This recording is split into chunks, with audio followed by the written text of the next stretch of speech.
started rolling in here yet, trying to get up the paperwork. There is plenty of seating down here yet. If we do run out of chairs down here, there's some more chairs on the rack. Feel free to help yourself. I want to welcome everybody to the 2016-2017 upcoming athletic school year. It's hard to believe. These summers seem to be going by faster and faster, but it's football starting tomorrow. We are underway with our fall sports. As far as the paperwork is concerned, hopefully you had a chance to grab a copy of pretty much everything that's on there. There is a difference between the extracurricular activities code and the junior high extracurricular activities code. If you have a child in one of each, obviously you'll need to get that signed. But just be sure that you have the right one. If you don't have anybody in high school, make sure you have the junior high, and obviously vice versa. I just wanted to point that out. We also have our Kermit School District Transportation Waiver. I'll explain that further as we go on. We also have the WIA form for high school athletic eligibility. And basically what that paperwork consists of is just making sure that you are eligible via the WIA. There's other waivers in there or forms in there where they can use, if your picture is taken for the paper, the WIA can use that for promotional purposes, for state tournaments and things like that, and just basically all of their rules and regulations. We also have some forms from Bay Area Medical Center. We have a gold form and a blue form. That is for our athletic trainer, Brian Clevin, who will take a look at that, and so he is aware of anybody that suits up for us in any of our interscholastic sports here. He has an idea of what your medical history is, so they are able to treat, and also a release to treat form. And the most important one is the green sheet, it says history form up top, preparation for physical evaluation. That's your physical form that you'll need to take. If you don't have your physicals done yet, you will need to take that with you to the doctor's office. If you had a physical last year, then this year you'll just need an alternate year card. There's a half sheet of the gold paper for that you'll just need to fill out. But one important thing to know, with football starting tomorrow, I have a feeling there's a few football players that probably do not have their physical in. You cannot practice until you get that physical taken care of. So just so you're aware, if you don't play a sport till the winter season or the spring season, that needs to be on file in the office before you can even practice. The rest of the paperwork can get turned in prior to the first day of competition. Another handout that's up there, it's called a Sports App Fundraiser. This was something that was pretty brand new that was put on my plate here in the last week. This is coming out in late August, and I know for the kids in here, the latest craze is, I don't even know if I'm saying it right, Pokemon Go, which is a little scary when I go around to different ballparks and there's dozens of kids wandering around like zombies and running into each other on their phones. I'll never understand it. Supposedly it's fun. This is kind of like that, a little bit. If you're into sports, you're into watching sports on TV, basically what it is a way for our school to make money. You don't have to sell anything. You don't have to solicit anything. You can basically play games. What's in it for you as the player? You accumulate points or coins. And how you accumulate those points or coins is you watch YouTube type advertisements. For every advertisement that you watch, you gain points, and you gain a certain amount of points, and you can actually start to play. And then you can play against other people, you can play against other groups. As long as you sign up under Curricular High School, you're making money for us, well, basically doing nothing, and except watching advertisements. But what it's in for you is there's some pretty neat prizes, gift certificates. There is a number of like gift cards, travel, game tickets, electronics, shirts, a lot of different prizes for the individual player. So for example, if you're watching a Packer game and it's 1st and 10, this app is interactive with the game that you're watching. So if it's 1st and 10, they'll give you the option, is it run or pass? So you'll click run or pass. If you get it right, and you're playing against somebody, you accumulate those points or tokens. And you can basically, they're going to have this for Major League Baseball down the road, they're going to have this for NBA basketball, for NHL hockey, a number of different sports are going to have those options. We're probably going to have to revamp the game a little bit for those that like to watch the Bears games because they probably don't have the option of interception or fumble. So they'll have to probably make some tweaks to that. But more information on this is going to be coming out in later August. We are going to try this as a district for 3 months, and if it's worth our time, then we will keep doing it. But instead of, like I said, trying to find that infamous Pikachu, is it? Is that the hard one to get? Easy? Travis? No? Kershaw, no, he's number 1 in the nation, or maybe just the Curtis area. He's pretty proud of that. So more information on that's going to be coming down the pipeline. Okay, I will try to get through this as quickly as possible. I'll field any questions that you may have on our code after the meeting. I do want to explain something really quick, especially for those that are entering junior high and are not used to maybe finding where our schedules are. Hopefully I don't get feedback on the mic here. But I just want to take a moment to go over our school activity scheduler. This is where we're going to find all our schedules, your practice schedules. You'll be able to find out and sign up for notifications on cancellations or postponements, or if practice time has to change, or if something, of an emergency state takes place. You will get notifications to your email and your phone via text message by signing up for this program. If I can get this working. We may have to try this later in the meeting here. There, it just started. But this is a pretty powerful tool. You can also, for those that have relatives that aren't really all that computer literate, you can sign up those folks as well for notifications. You can also print out schedules. You can print out practice schedules, and you can print out game schedules all in one and make it a nice little taxi cab type schedule. So where you find this schedule from is on the home page. You click on calendar of events, and it'll take you to a screen that looks similar to this. And this is where all our activities are located for the district. So any type of gyms that are taken, it's all on here. And you just basically go into view schedules, and you can find out where your kid is on a given night. Okay, so I just want to do something real quick here. For example, if you are somebody that has a son in junior high football, and you have a daughter that is in basketball for girls JV. Okay, you can click on those particular schedules, click view, and it gives you a nice little schedule to download. Okay, so it has our junior high schedule, and it has, for football, it has our JV schedule for girls basketball. If you want to make this into a month format, you show the report, and it shows up in a nice little, we also have practice schedules on there as well, so it shows you in an instant what they all have for a game schedule. So that feature is pretty nice. How do you get to that point, or how can you subscribe? As I mentioned before, you go to notify me or subscribe, and the instructions are pretty self-explanatory. You put your email in, you put your cell phone number in, your cell phone carrier, because I got to have that.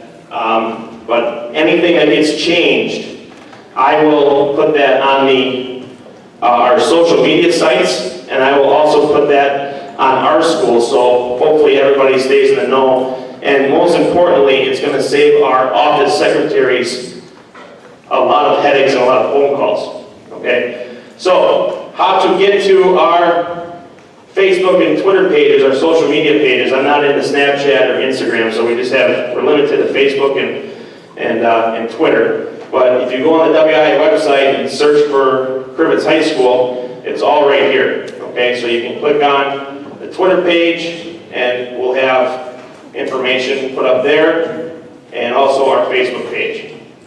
And you don't have to be part of Facebook or Twitter to have these notifications. Okay, so I just wanted to point that out. Many other sports also have their own Facebook pages as well. I know cheer has a page, I know football has a page, volleyball has a page. I'm sure I'm missing some. Our Booster Club has a page that they place notifications on, so we try to use social media and utilize that as best as we can. Okay, getting into our athletic code, activities code. We had a lot of confusion last year as to who falls under this code. It's basically anybody that participates in any type of extracurricular activity here at Crivets High School or Crivets Middle School. I'm not going to go through the whole thing word for word. It's 16 pages long, but I just want to cover some things on a few pages. First of all, starting on page 3 with goals. Our goals of our activities here at Crivets High School, particularly our WIA-sponsored events. These are education-based athletics. So I want to make it crystal clear that nowhere in the goals are you going to find that it is our goal to get you a Division I scholarship. Okay? We have a number of coaches here who are very talented. I like the coaching staff that we have been able to put together here. But the message and our goals across every single program that we have here, winning is a byproduct of what we do. We do everything the right way. That's all in those 13 bullet points that you see there. Winning will come with that. Okay, so we are not professional coaches by any means. We don't have talk shows that get on there and be Monday morning quarterback after a game. Our coaches are human. They will make mistakes from time to time, but overall, they have what's best for everyone that participates here. That's their goals in mind. So I just want to make that clear with all of you. It doesn't mean that obtaining a scholarship is of the impossible, okay? But it is not a focal point, because education-based athletics offers so much more than trying to chase that carrot, that you will miss out on the good times that are right in front of you. So for you kids that are coming in, there's no problem, there's nothing wrong with setting goals, but we have to keep things in perspective, okay? If you're good enough, they'll find you. Trust me, doesn't matter where you are. All right, breaking down our extracurricular code with Group 1, Group 2, and Group 3 activities. If you notice, Group 1, interscholastic athletics, cheer, and dance. I'll be referring to primarily that group for the majority of this meeting. Group 2 consists of forensic, soul ensemble, senior class play, student council. It goes on to page 4. Any type of class officers within student council. Any type of homecoming dance or prom. Badger boys and girls. Commencement speakers at graduation. Our IQ team, drill team. And then Group 3, we have our band choir, our jazz band, our National Honor Society, yearbook, and science club. That's a little bit more of a gray area than the clear-cut ones in Group 1 and Group 2. So as far as Group 1 is concerned, I want to skip down on page 4 to attendance. And this is key here. A student must be present for the second half of the school day to participate in a practice or scheduled contest or event on the day, unless approved by an administrator. Okay, so if you come to school on a Friday of a day of a game, and you don't feel that good, or you're tired, and you want to go home and take a nap, you're not going to be able to play the game that night. Okay? At the same token, if you want to sleep in and come to school late and say, you're unexcused that first half, you're going to jeopardize playing the game that night. You got to be present in school during the day of event. Now, if you have a doctor's appointment of some sort, or you have some other type of emergency, obviously there's extenuating circumstances, but you will need to communicate that with either Mr. Vaughn, our principal, Mr. Walsh at the elementary middle school, or myself, and notify us of the situation. If you are suspended from school for any reason, the suspension shall include any practices, performances, competitions, during that time. So if you happen to get an in-school suspension during the school day, especially the day of a contest, you're not playing that night. If you happen to get a suspension, in-school suspension or out-of-school suspension for that matter, the day before, a lot of our coaches in their additional team rules, if you do not practice the day before a game, you don't play. Okay, so it's important, yes, we do hold you to a higher standard when you participate in extracurriculars here. Moving over to page 5. This is for all students, 7 through 12. On point number 5, students may also be withheld from competition or participation for insubordination or disrespect to any school employee, coach, opponent, or official, or not meeting the requirements of the individual coaches or advisors. So basically, at your coach's discretion, if you're not getting it done in the classroom, and we've had this happen before, where teachers would come up to coaches and explain that their player is goofing around in the classroom, that's a reflection on your entire team, and the group that you're a part of. And so we take that very seriously. We give you certain freedoms here at the high school, especially, independence-wise.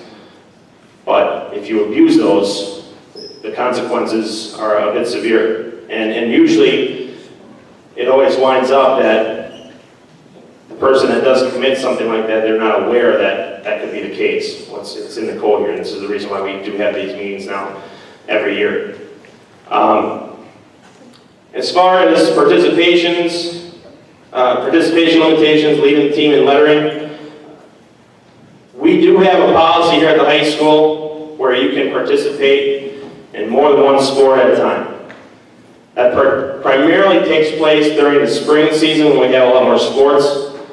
It can also happen during the winter and fall with cheer and dance, and also playing volleyball or girls basketball. If you want to have dual participation in a sport, there is a protocol that you need to follow. There's paperwork that's going to be that needs to be followed with both head coaches of those activities, with myself as the athletic director, and you having to pick a primary sport or activity. So if there's a conflict, it's laid out prior to the season when you're going to be there, what days you're going to be missing for the other sports, so on and so forth. We'll never turn away kids that want to do dual sports, but I'll tell you right now, it's very difficult. It's difficult enough to handle one during the sports season, but for those that want to do golf and softball, or track and baseball in the spring, it's a challenge. It's a challenge. It's been done before, but in my personal opinion, I don't want to chase anybody away from doing that, but do you help yourself the most, do you help your team the most by trying to have that many irons in the fire? You have to ask yourself that question. Some kids can handle it. Some kids have a harder time doing that. Okay, so that's something that you plan on doing this year. Just make sure you have all your ducks in a row and everything's signed off on between your two head coaches, yourself, your parent, myself, and the principal as well, if you want to do that. In junior high, you don't run into that too much. We don't have as many activities there. Moving on to page 6, with injuries and care, we have a great athletic trainer here, Brian Clevin, out of Bay Area Medical. He takes extra special care of our student athletes here. If there is any type of injury whatsoever, he will refer you to a specialist if needed. He will treat you here if it calls for it. He will keep people in the know. And especially with the concussion forms that's also up there as well from the DPI. We are very well educated now on concussion symptoms, and I think everybody's awareness is heightened from that. We're in a very safe haven now. You're always susceptible to injury when you play athletics, but we have very, very good care here through him. Okay, so he will make sure that everything is documented, everything's on file. We also do have, I don't know if many people are aware of this, but we have secondary insurance here as well. So if your son or daughter suffers an ACL injury, for example, whatever your primary insurance covers first, they'll use that. But if there's anything left over that's unpaid, our district does have secondary insurance, which I believe the deductible is around $250, I think. So we do have, we're one of the few districts in the state, as I found out, that has secondary insurance for our students here, and it's well worth it in my opinion. All right, moving on to page 7, academic eligibility.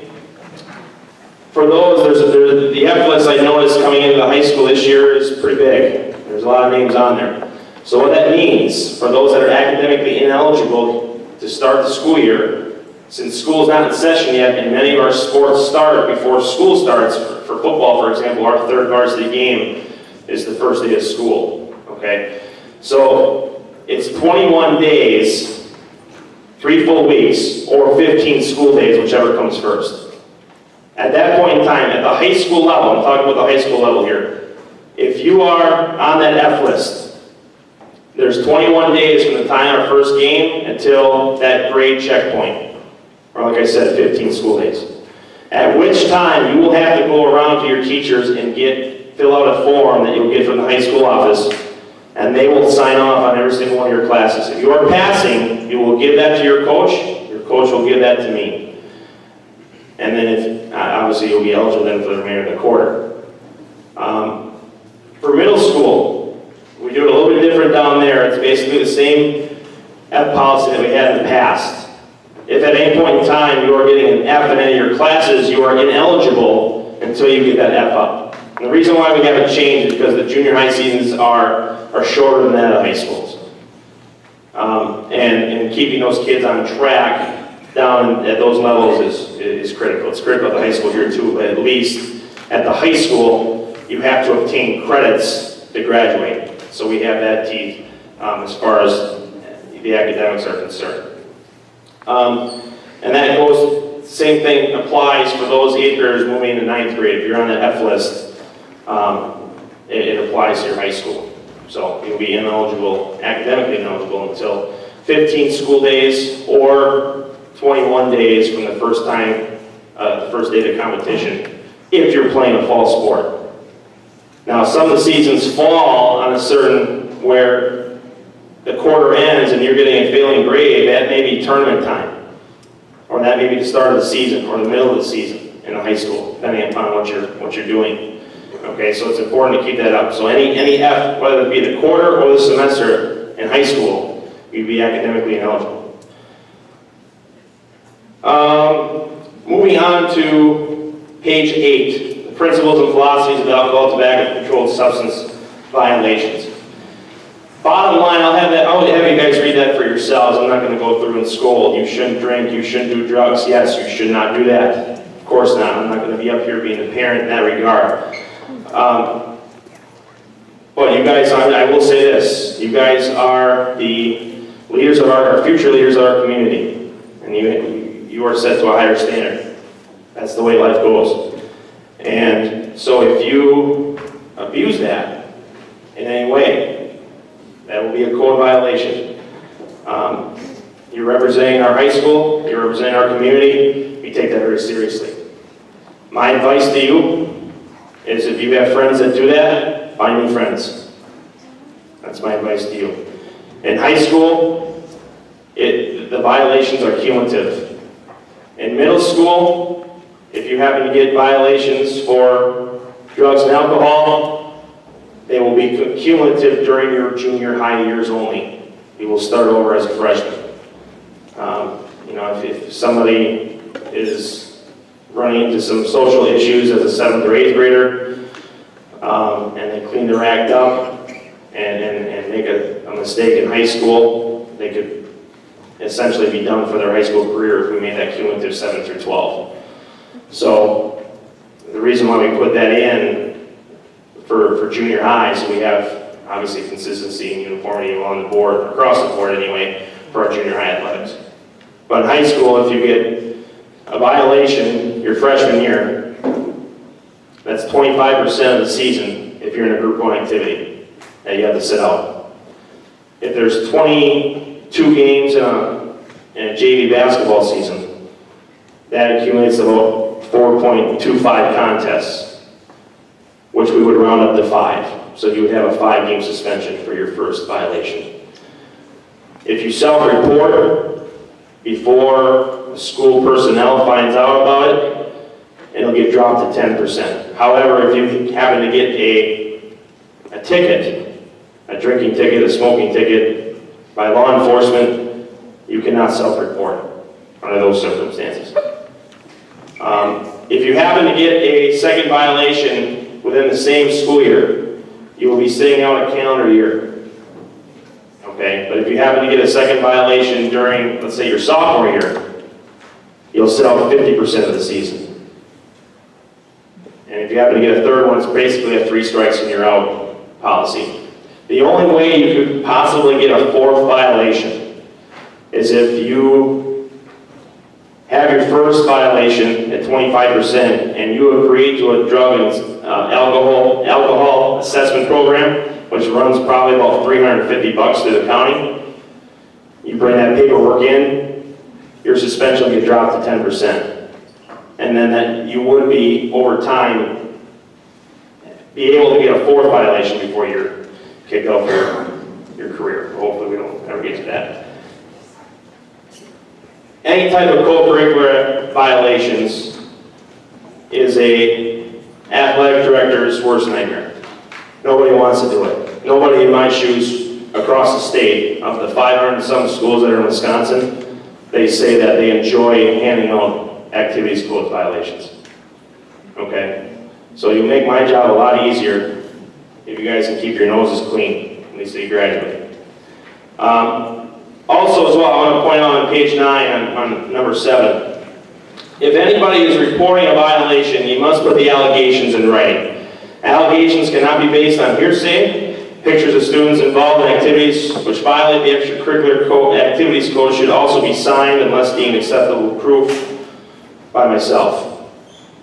With Photoshop and the way the internet is nowadays, you know, you can finagle things and hopefully we never get to that point. But if somebody has, you know, proof of something and they want to come forward and put their name out there in any type of anonymous letter that comes to our office, we will not, you know, we'll investigate for sure, but that doesn't necessarily mean it's a code violation. It's just based upon what, you know, our school and other schools, for that matter, have experienced in the past. So if anybody has any questions on that, feel free to ask when we're done here. With the mere presence policy, you could be walking the straight and narrow and not be into drugs or alcohol, but if you are at a party where there is drugs or alcohol present, that is still a code violation. You need to remove yourself from that situation immediately. With everybody in today's age with technology and cell phones, if you don't have a cell phone, don't go out to those places where you can't get picked up. Okay? I didn't have a ride out of there. What was I supposed to do? Walk home? No. You need to have a backup plan if you're going to go somewhere. That party gets busted and your name gets written down, even though you were not drinking or not partaking in drugs, that is still a code violation under our policy. So again, that goes back to find people to hang out with, to spend your time with that does not partake in that activity. Okay, moving on to page 11 with our suspicionless randomized drug testing. This will be year 2 that we are doing our drug testing for anybody involved in extracurricular activities or anyone that seeks and gets a parking permit to park in our school parking lot. Basically, what this program is that we, at the high school level, grades 9 through 12, we will test 10 students a month, 5 roughly every 2 weeks, in a random draw. The draw is done by the Area Medical Center. Every student's going to be given an ID number, and they have a program, a computer program at Bay Area Medical where they'll run the numbers, and then we match up the numbers, and we go about our testing that way. Last year we had, I think, one individual got tested 4 times, okay, and trust me, if it was up to me, he wouldn't be getting tested 4 times. It wasn't the type of, you know, in that regard. And there's been a few that never got tested. But basically, it is a urine sample. And if the test comes back as a non-negative test, the parents will be informed, and the students have the opportunity within a 24-hour period of notification to go get your own test at the family's expense. If that test comes back negative, and our test is wrong, there's no violation.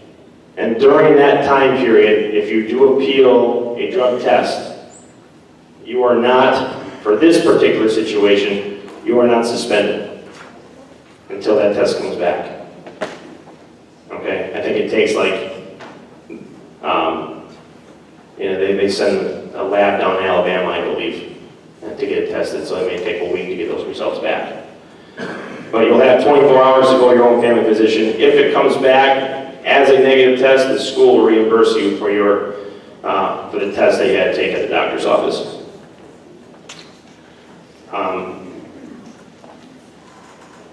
This is a program that we put in place last year to deter students. Nobody gets handcuffed at the doors from police. Just simply, the parents are notified. You are then referred to the guidance counselor that will give you options to seek out treatment. You don't have to, but I think as a parent it's important to know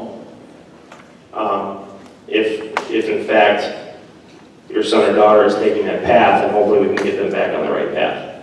So that's the whole goal in mind of this random drug testing. And many schools are starting to implement something very similar to this. So it's a trend, a growing trend. Okay, the last thing that we'll cover here, one of the last things we'll cover on page 14, other serious violations or conduct unbecoming of a student athlete. This code cannot cover every single possible scenario that's out there. We try to use this as a big net to fit as many possible scenarios in, but basically these are just certain examples of what conduct unbecoming of a student athlete is. And I will caution, just with the way phones are and how powerful phones are nowadays. Okay, and I've seen, not here necessarily, but in other schools, teams, like entire teams, being punished or being under a lot of trouble in the eyes of the law on sending and receiving pictures of each other that are not of PG material, if you get my drift. Okay? It's very easy with Snapchat and other forms to hide that and make it go away. But if it's something that gets screenshotted, saved, sent, you're looking at a code violation is the least of your concerns. So I'm just going to caution you folks, you kids, you teenagers that have these devices that are handheld computers. They can be very, very detrimental to your future if you don't use them wisely. I'll just leave it at that, okay? But that would be an example of conduct unbecoming, as well as many others that are listed. With the appeals process of a code violation, I want to cover this too on page 15. If the student and parent want to appeal the code violation, you certainly have the right to do so. You have to write the appeal and submit it in writing to the athletic director myself within 10 days of the notification of you getting the letter from me that an activities code violation has occurred. We will then consist of a board of appeals, which will consist of the high school guidance counselor and 4 coaches, advisors, and faculty members. And of those, the activity advisor or coach that the suspension has an effect on cannot be part of that appeals process. Basically then, the student will give their side, the athletic director will give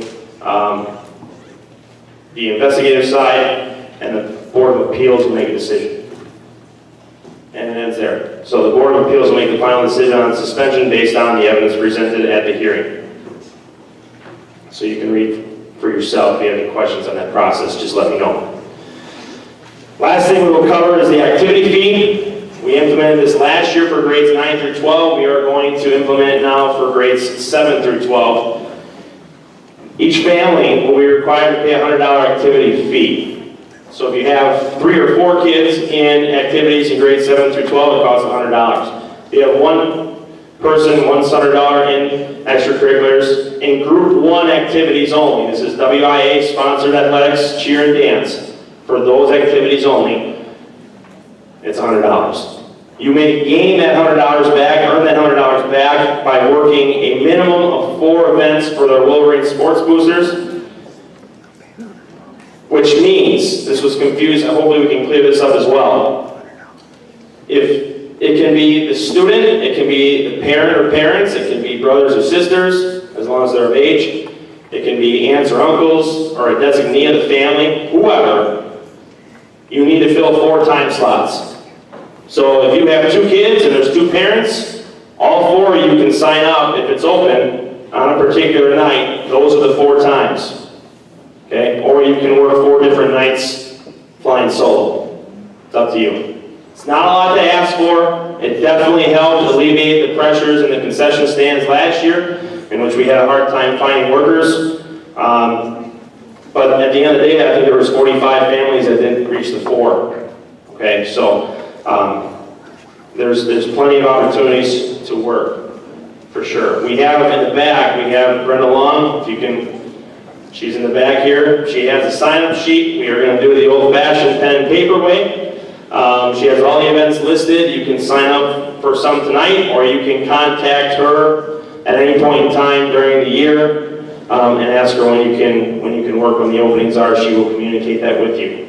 Your email, Brenda, is bbelong70@yahoo.com. bbelong70@yahoo.com. You can get a hold of her that way if you don't see her tonight. Okay? As far as the paperwork is concerned, what I need out of you tonight, if both the parent and the student was here, I will need at least the code signed and turned into the proper basket in the back. There's a junior high basket and a high school basket. Please put that in the proper box. Also the forms, if you want to fill them out and drop them off tonight, I got paper clips back there as well. You can put it all together as one. If you want to pay for your participation fee right tonight, you can just paper clip that to your paperwork via check. I do ask this year with the participation fee that you would date the check June 1st of 2017. Okay? June 1st of 2017, if you're paying a participation fee by check. How you get that check back, I just want to clarify this as well. You will be given a slip from the Booster Club members when you worked an event. You hang on to those slips until you have 4 of them. Once you have those 4 slips, bring it into the office, and you'll get your check back. And it's all said and done. Anybody have any questions before we break off into our fall meetings? Yes. Crivet Schools is fine. You can write the check out to Crivet Schools. Any other questions? That check has to be given today? No. The check, the participation fee does not have to be submitted until prior to the first game that your son or daughter participates in. So it doesn't have to be tonight. The physicals and alternate uniforms have to be turned in prior to the first day of practice, which for football, that's tomorrow. Any others?